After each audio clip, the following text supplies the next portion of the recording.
Hello and welcome. Well, we've gone through all the characters, so now I guess it's time to do something about Devimon. Anyway, the episode opens with TK and Patamon still in Primary Village when Leomon and Ogremon show up to attack. Ogremon threatens one of the baby Digimon, and we get a little more drama about how Patamon can't Digivolve yet to try and help. Luckily, just in time, the other kids show up.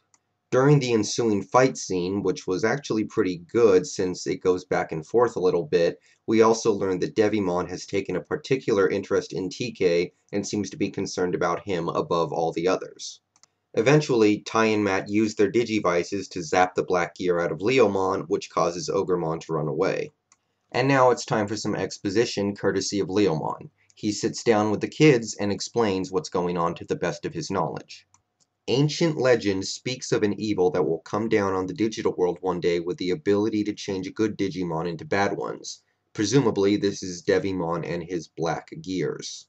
Furthermore, it was prophesied that kids would come from another world possessing superpowers capable of defeating this evil. Naturally, Leomon believes that these kids are the kids spoken about in that prophecy and that the Digivices represent the superpowers. Now, for whatever it's worth, I think the use of the word superpowers in this situation sounds kind of dumb, but no real complaints from me. Also, according to the prophecy, the kids who showed up would come with the special ability to make partner Digimon evolve. So basically, as near as I can tell anyway, it goes like this. Digimon never evolved, the kids showed up, and their abilities made it possible for their partner Digimon to evolve. Well, now I'm kind of confused. The superpower that these kids brought into this world, apparently, was the ability to make their partners evolve. This directly implies that no other Digimon were able to evolve beforehand. But if that's the case, then how did Leomon get to champion form? And we also saw in Primary Village that it seems like all, maybe most, Digimon start off as babies. So do they never evolve and just stay as babies their whole life? Also, at the end of the last episode, one of the baby Digimon evolved into a Koromon, so I guess evolution does happen. Of course, the evolution only happened when TK was right there, so maybe it took the presence of a chosen child in order for evolution to happen, but I kind of doubt this. After all, if it was impossible for Digimon to evolve past the baby stage, then how did Leomon, Ogremon, Centarumon, and Devimon get into the picture? Now, the most probable explanation is that Digimon are capable of getting to the infant stage, maybe the rookie stage, without any help, but past that, they need a Digivice. But that still doesn't explain people like Leomon, Ogremon, and Devimon, so there are still some questions here that I don't think ever got answered. At this point, we seem to be under the impression that this superpower is the ability to evolve Digimon to champion form. But we've seen other champions that have no human partner, and just to sum it all up, I would like to know how this happened. Anyway, Izzy guesses that if they manage to defeat this evil, they'll be allowed to go back home. For some weird reason, for a few seconds, all the kids play dumb and act like they don't know what this evil is. It's almost as if they weren't paying any attention a couple episodes ago. It's obviously Devimon, at least based on all the information you've seen thus far. Devimon is trying to take over File Island, he's trying to kill you, and he possesses black gears that can turn good Digimon into bad ones. However, they quickly do indeed figure out that Devimon is the evil that the prophecy spoke of and start putting together a plan to go defeat him. So they start scaling back up Infinity Mountain. One thing that always struck me as kind of odd is that nobody seems to care that Joe and Sora have not shown up yet. They're about to go face somebody who's clearly very powerful, and they need everything they got if they hope to win, so why they don't go looking for Joe and Sora first kind of confuses me. Anyway, Devimon springs a trap, and it looks like the fight is going to be over before it can even begin. Luckily, Joe and Sora take this moment to finally show up and attack. All of them attack with everything they have, but their attacks are completely ineffectual against Devimon, who easily defeats them. Devimon then turns his attention onto TK and Patamon, saying that it was foretold that the smallest one would be the one to defeat him. There's a little bit of a last-ditch effort for all the Digimon to combine their attacks to defeat him, but it again proves fruitless, and it looks like TK and Patamon are doomed. And then, Finally, just when it seems like all hope is lost, Patamon finally starts to evolve. As you may have predicted after seeing episode 8, Patamon's evolved form is indeed an angel. Indeed, Angemon carries with him an aura of power and foreboding. I really do get the sense that he's more powerful than the other Digimon, and we're in for something really special with his first appearance. So, all of that is good, but the scene that introduces Angemon to us features way too much talking on the part of the kids. And what's more, this scene, which should be completely serious and played straight, has too many attempts at humor. Obviously, by now, I'm used to the kids cracking bad jokes, but this is just horribly timed. This scene should be played completely straight, and it gets diminished a little bit because the kids won't shut up. But that's just a hiccup. I like this scene, and I think the build-up and reveal of Angemon was handled very nicely.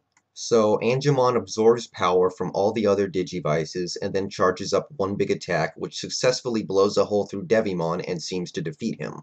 However, as Devimon is fading away, he says that there are other evil Digimon out there who will take up his mantle, ones even more powerful than he is, and the kids have certainly not won.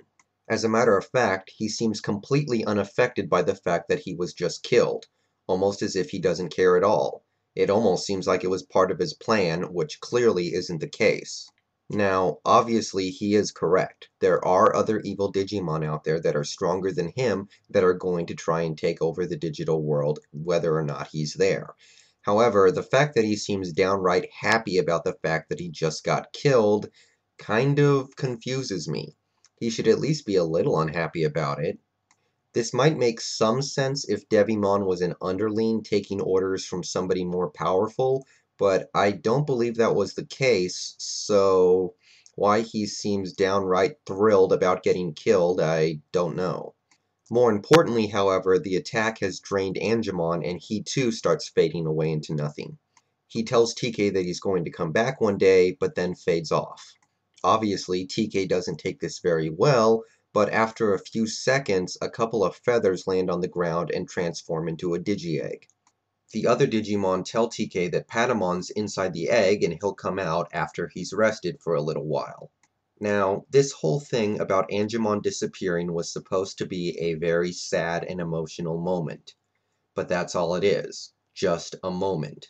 There's about 30 seconds in between us realizing that Angemon has sacrificed himself and seeing the Digi-Egg on the ground. Now, we later learned that this event affected TK's character in a drastic way.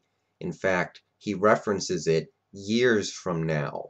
Basically, losing Patamon made him so distraught, it changed the way he viewed things. And that could have been a really good angle. But I can't feel any sadness in this scene at all. Angemon didn't even really sacrifice himself, he just de-evolved several forms. And what is supposed to be so sad about that? After these Digimon fight, they almost always de-evolve to their rookie forms. Angemon just went back a few forms more into a Digi-Egg. That's not sad or emotional so much as it is just a reflection of how much energy Angemon expended to defeat Devimon. How about you have Angemon disappear and then not come back for several episodes? And during those episodes, TK becomes depressed and upset, wondering if he's ever going to see his friend again. That could have been really sad and emotional. And when they get reunited, it would make sense that TK would start looking at things differently. So yeah, I kind of felt bad for TK for the 20 seconds that we actually thought Angemon might be gone on a permanent basis, but why couldn't they have stretched that out to a few episodes to make this a little more emotional? This always just struck me as kind of a wasted opportunity on their part, and I kinda wish they had done a little more with that. The kids deduce that there must be other evil Digimon across the ocean, and they have to go fight them, which is why they haven't been able to go home yet. They're standing around wondering what they're going to do when a hologram of an old man pops up and starts talking to them. But we'll learn what he has to tell us in the next episode. It was a fairly significant episode, and it wasn't bad, but I felt like they blew some opportunities to make it even better, and there were certainly some small problems here and there that annoyed me as I just listed. But basically, this episode provides the culmination to the first plot arc. defeating Devimon. And as far as introductions to a TV show go, I'm fine with it. Sometimes I find myself thinking that we could have stood to have a few more episodes of Devimon before defeating him, but given that he is the first villain, I suppose that's fine.